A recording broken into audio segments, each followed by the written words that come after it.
आशा, वय 26 वर्षी, लग्नाला 2 वर्षे झाली, पण माझ्या आयुष्यात खरंच कुठेतरी हरवलं असं वाटतं. रामू माझा नवरा बँकेत मॅनेजर आहे. सकाळी 7 वाजता ऑफिसला निघून जातो आणि रात्री 11 वाजता घरी येतो.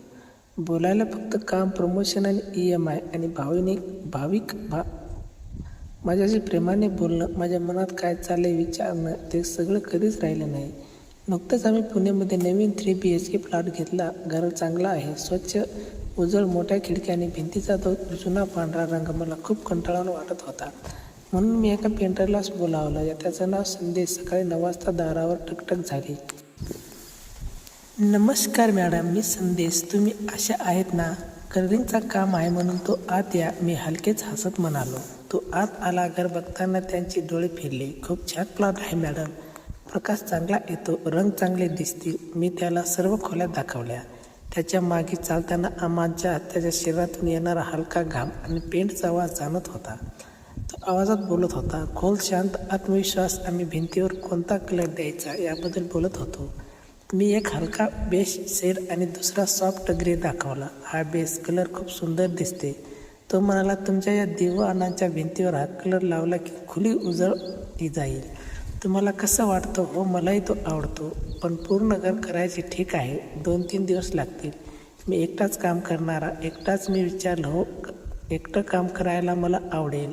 शांत राहत मी त्याला चहा बनवून दिला. तो बाल्कनीत उभा राहून चहा पित होता. मी त्याच्याजवळ उभी राहिले. त्याचे मजबूत हात कप धरून होते, बोट लांब, कामन जाडसर. मी मनात विचार करत होते, हा माणूस किती वेगळा दिसतोय. राजेश सर नेहमीच बोट घालतो, मात्र खरा कष्टाळू. मॅडम, तुम्ही एकट्या राहत का दिवसभर? त्याने अचानक विचारलं. हो, नवरा ऑफिसला जातो, सकाळी निघून रात्री उशिरा येतो, मी हलक्या आवाजात म्हणाले. तो काही बोलला नाही, फक्त हलकेच मन डोलावलं. त्याच डोळ्यातून एक क्षण चिंतपी दिसली. पहिला दिवस सुरू झाला. राहुल कामाला लागला. तो भिंती साफ करत होता, प्रायमर लावत होता. मी सरपाला काम करत होते, पण माझे लक्ष वारंवार त्याच्याकडे जात होतं. त्यांचे हलणारे स्नायू, घामाने भिजलेला टी-शर्ट, घराला चिटकणारे. त्याने तो जेव्हा हात वर करून घराचा भाग काम करत होता, तेव्हा त्याच्या कमरेचा आकार मला स्वतःलाच आश्चर्य वाटत होता. मी एवढं लक्ष काय देते? दुपारी मी त्याच्यासाठी जेवण तयार केले. 2 रोट्या, डाळ, भेंडीची भाजी आणि ताक. त्याला बोलवलं. तो जमिनीवरच बसला. इथे ठेवल्यावर बसू नको.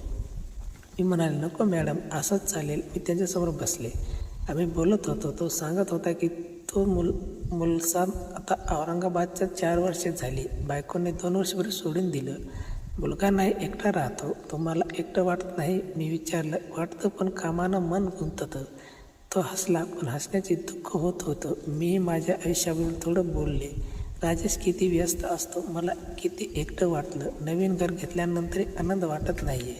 तो ऐकत होता, खरोखर लक्ष देऊन ऐकत होता. राजेश कधीच एवढं ऐकत नाही. जेवण झाल्यावर तो पुन्हा कामाला लागला. मी त्याला पाणी देत होते, अधूनमधून बोलत होते.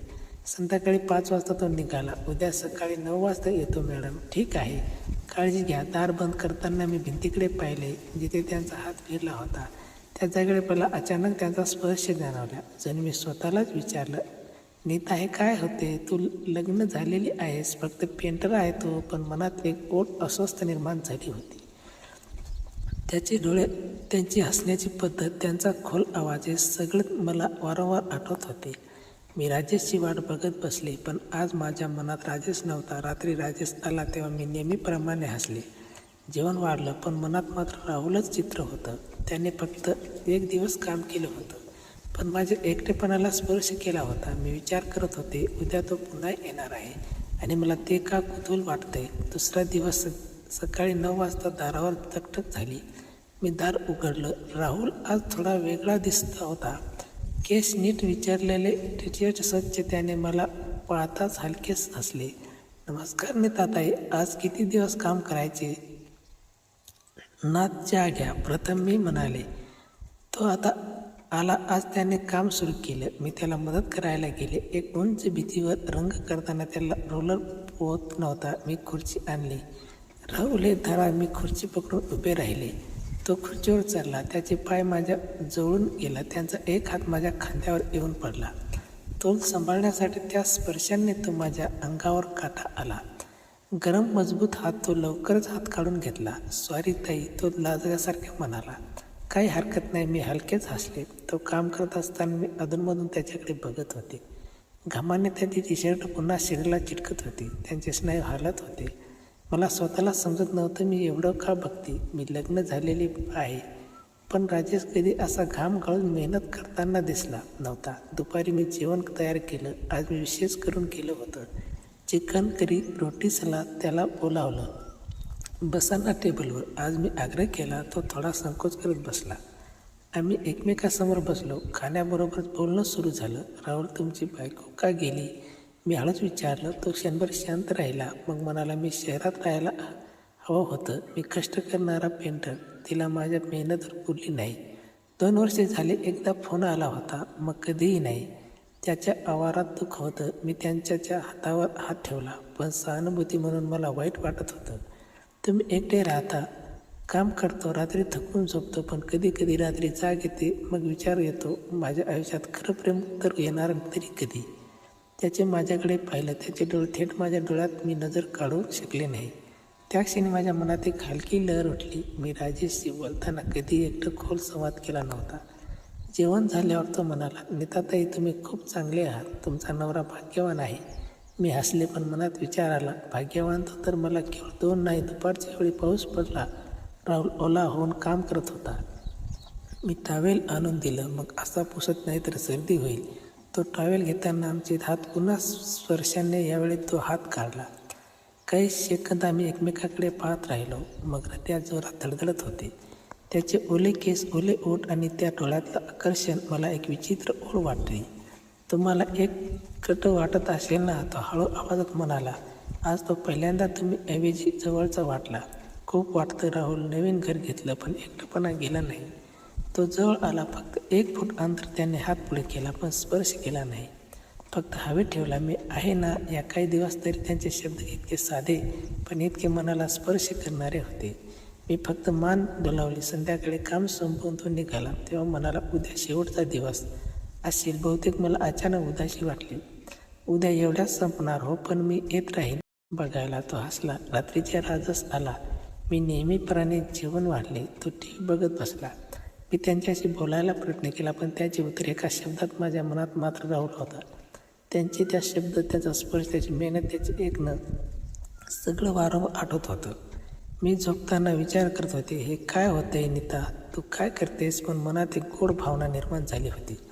हळूहळू जणू एखाद्या फुलासारखी मी स्वतःला सांगत होते, फक्त भावना आहेत, काही चुकीचं नाही. 3ऱ्या दिवशी सकाळी तो आला. तेव्हा माझ्या चेहऱ्यावर हसू होतं. मी त्याला चहा देताना मुद्दाम जास्त वेळ थांबले. आम्ही खूप बोललो. त्याने मला त्याच्या स्वप्नाबद्दल सांगितलं. एक छोटीशी पेंटिंग कंपनी काढली.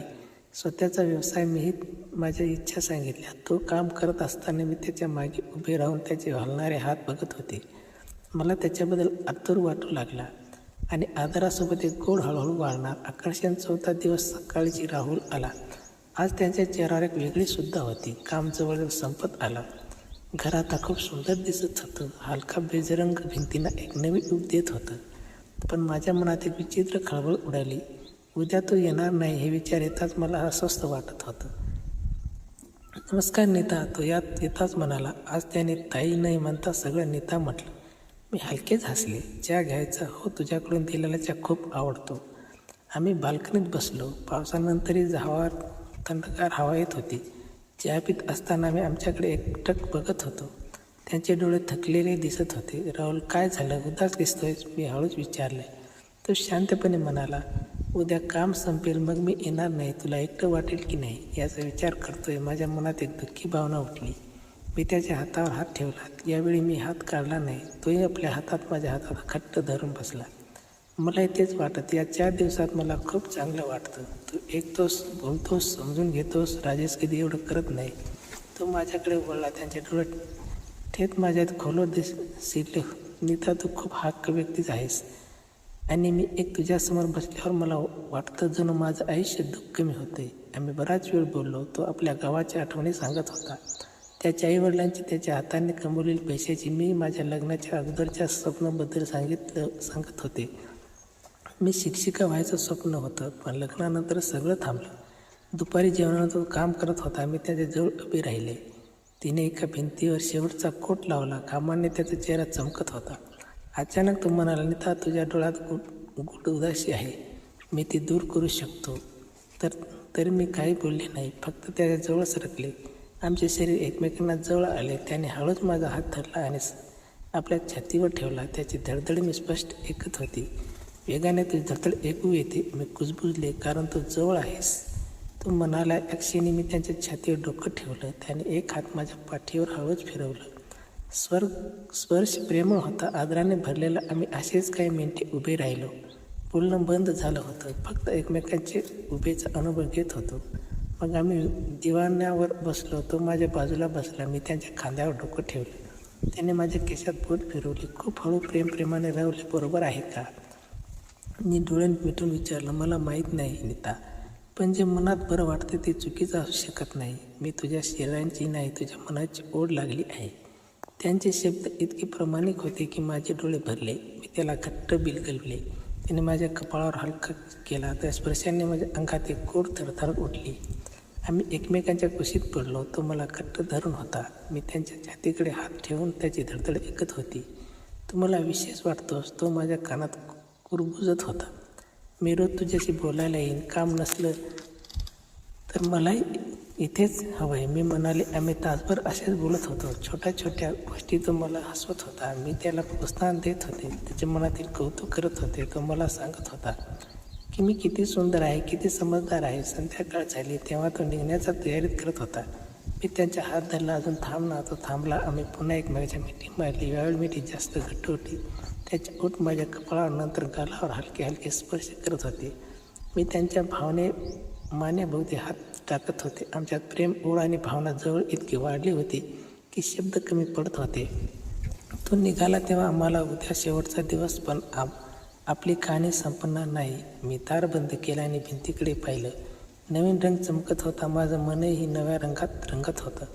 राहुलने फक्त भिंती रंगवल्या नव्हत्या, तर माझ्या एकटेपणाला, माझ्या भावनांचा एक नवी ऊब दिली होती. मी स्वतःला विचारलं, हे प्रेम आहे का? हे फक्त एकटेपणाची ओढ? पण हे जे काही असो, मला खूप खरं आणि गोड वाटत होतं. शेवटचा दिवस. सकाळची माझ्या मनात अधिक विचित्र अवस्था होती. अजून राहुल शेवटचा काम संपणार होता. घर पूर्ण रंगलेला दिसणार होतं, पण माझ्या मनात एक रिकामीपणा भरून राहिला होता. दारावर टकटक झाली. मी दार उघडला. राहुल होता. आज त्याचा चेहरा थोडा गंभीर होता. त्यामुळे पाच हलक्या स्मृती केली. नमस्कार नीता, शेवटचा दिवस. या ना, चहा घ्या, प्रथम म्हणाली. माझा आवाज थोडा कापला. आम्ही दोघे स्वयंपाकघरात बसलो. तो चहा पित असताना मी त्याच्याकडे एकटक बघत होते.